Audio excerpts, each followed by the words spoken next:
What's up, party people? I'm here to talk about Kevin. We need to talk about Kevin. I loved it. I'm going to give it a 9.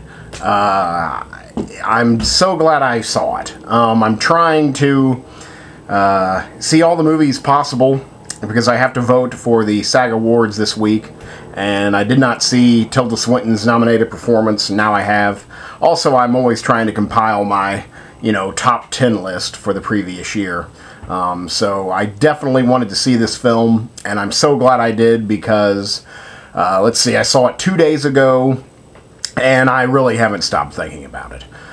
It's incredibly disturbing and deals with a very touchy and heavy subject matter.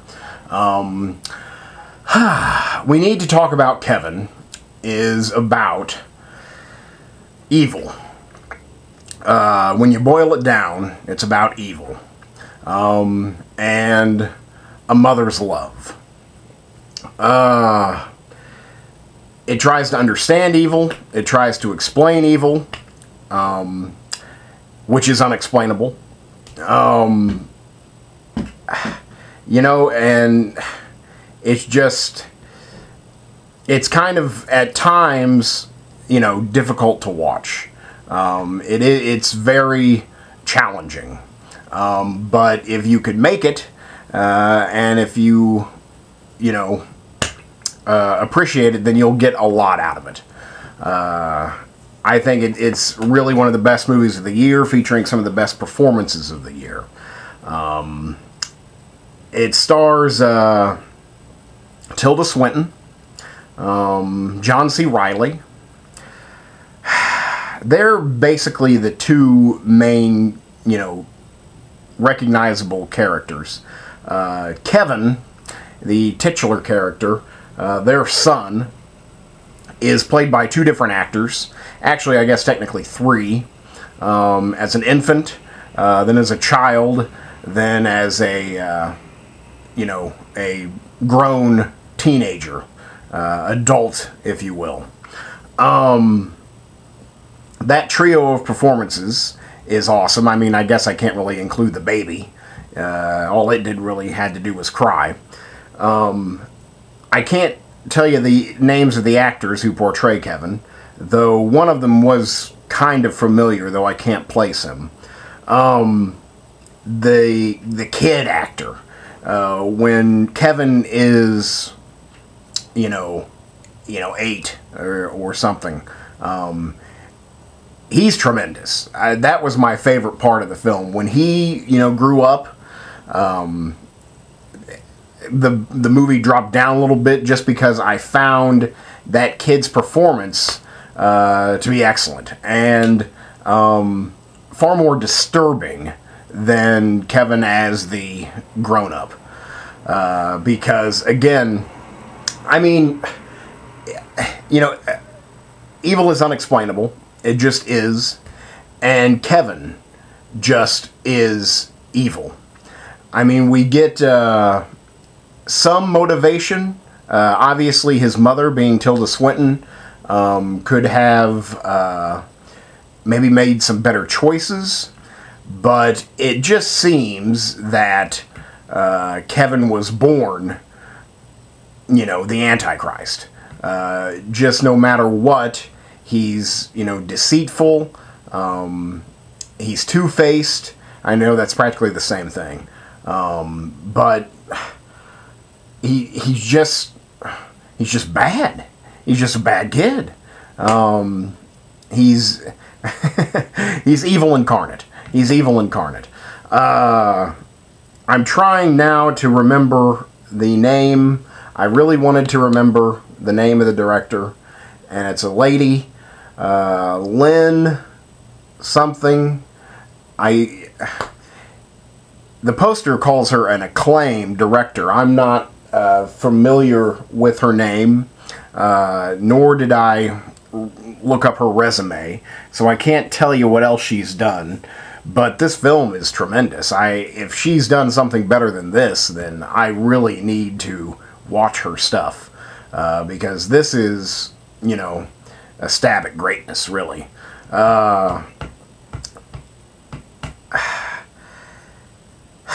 there's so much to talk about. It's an incredibly layered film. I mean, I already have wanted to see this 3 times. If I have seen this movie 3 times, then maybe I can talk more about it and maybe give more of a educated opinion. But there's so much to absorb in this film that after just one viewing, and even though I've pretty much thought about it for, the 48 hours after, it's still just a lot to take in and a lot to think about and a lot to handle. I hate ruining it, but Kevin, okay. The film just takes place in a lot of different time periods, and it flows through time very easily and with little warning to the viewer. Again, you're at one point at the conclusion of the film, and then, or what will be the conclusion of the film, and then you're at the very beginning of the story, and anywhere throughout, it just flows seamlessly. I guess it reminded me a lot of Asian cinema in that way. The time just, she just played with time. The director also co-wrote it, and it is based on a novel, right, as well. There's just so much to it. So the time, it's keeps you uneven. It keeps you like, it reminded me, and it's not nearly as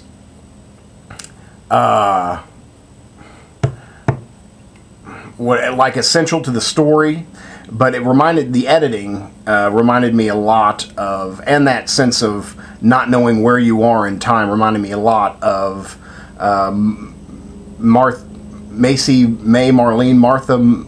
Marlene, something like that. Another really good movie this year, that just played with time. This plays with time like it's nothing. Kevin makes tragic mistakes, tragic decisions. Really, I can't call them mistakes because he has no other motivation other than destruction. So he at least accomplishes his goals, but why he has those goals are left to the viewer. And really, that's the whole point. It's a meditation on violence and evil, and trying to wrap your head around the unthinkable.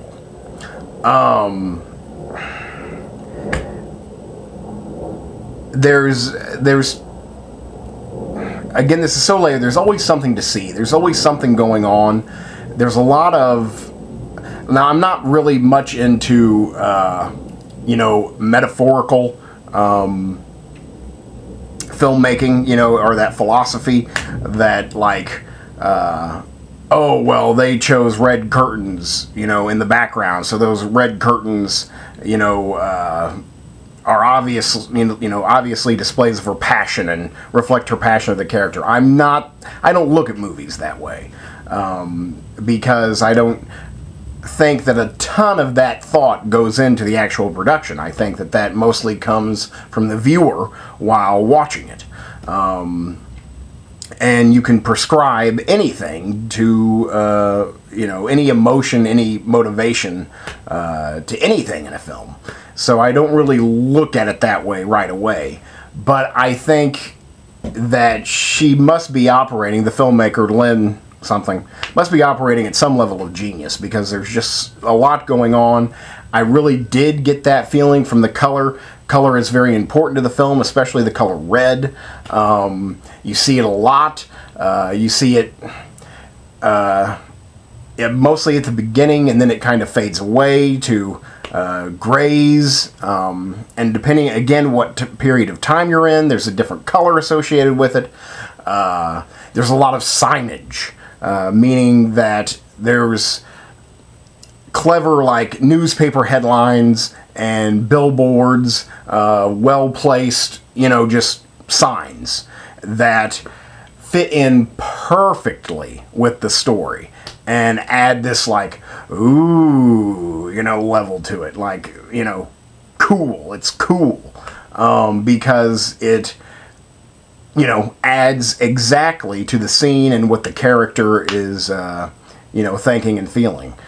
So there is a lot, again, this film is very layered. There's a lot going on. And I can't wait to see it again. What else? The music is tremendous. Both the soundtrack and the score. The soundtrack really got me going because it's like, well, honestly, it's like music I love. It seems like oldies and like oldies, like from the 50s, that raw, like, rock and roll, before it even, like, got the balls to cut loose. I guess pre-Elvis rock and roll, or maybe pre-Little Richard rock and roll, as Little Richard would prefer. And even the score, it was like, it pulled me in, and like I was thinking about the music like a lot, just thinking like, wow, I need to go out and get this soundtrack. And then as the credits rolled, I figured out why. The score and the music was supervised, done by Johnny Greenwood from Radiohead. Johnny Greenwood also did the score to one of my favorite films, There Will Be Blood. I tell you what, this guy, he knows his movie music, and he knows how to score a film. So anyway, another home run in terms of score and soundtrack to Johnny Greenwood from Radiohead. If the film looked really good, all the performances really good. Tilda Swinton's nominated for, you know, all of the acting awards this year. She'll most likely be nominated for Best Actress. Whew, she did an amazing job. You know, she's an amazing actress, and she has these eyes that are just huge and enormous and just, you know, direct conduits to her soul. And they're so expressive, and they just fill with so much emotion, and change, you know, just like it's nothing. So I think she did just a tremendous job. Gives one of the performances of the year. John C. Reilly is always good. Here he kind of has a one-note character. He's just got to be that happy-go-lucky dad. You know, he's the happy-go-lucky. He thinks Kevin is an angel. And, you know, a misunderstood boy at best. Where the mom, she gets to see Kevin for what Kevin is. She gets to see the truth. And so there's just this imbalance there. Well,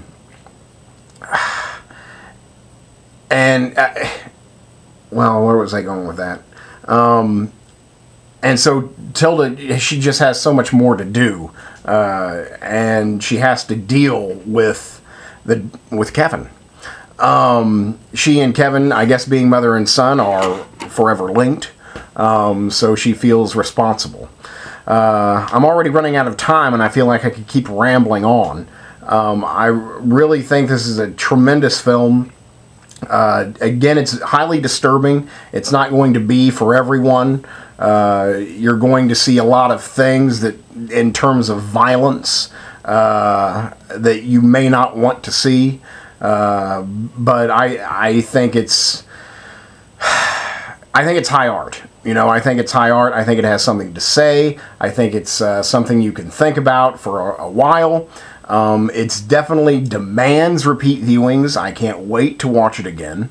I don't know if I would go so far as to say I want to own it, but it was really good. It's not something I think I could watch to pick myself up. The child's performance was amazing. It just super creepy.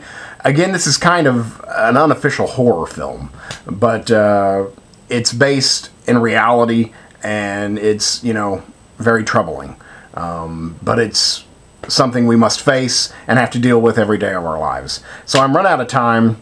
We need to talk about Kevin, and it's a solid 9. A great movie. Thanks.